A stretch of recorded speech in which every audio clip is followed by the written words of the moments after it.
இருவிழி அழகை இருவிழி காணும் பாக்கியம் கொண்டோமே.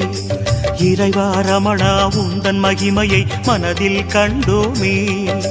திருமுகம் மலரும் சன்னதி வாசல் பரவசம் கொண்டோமே.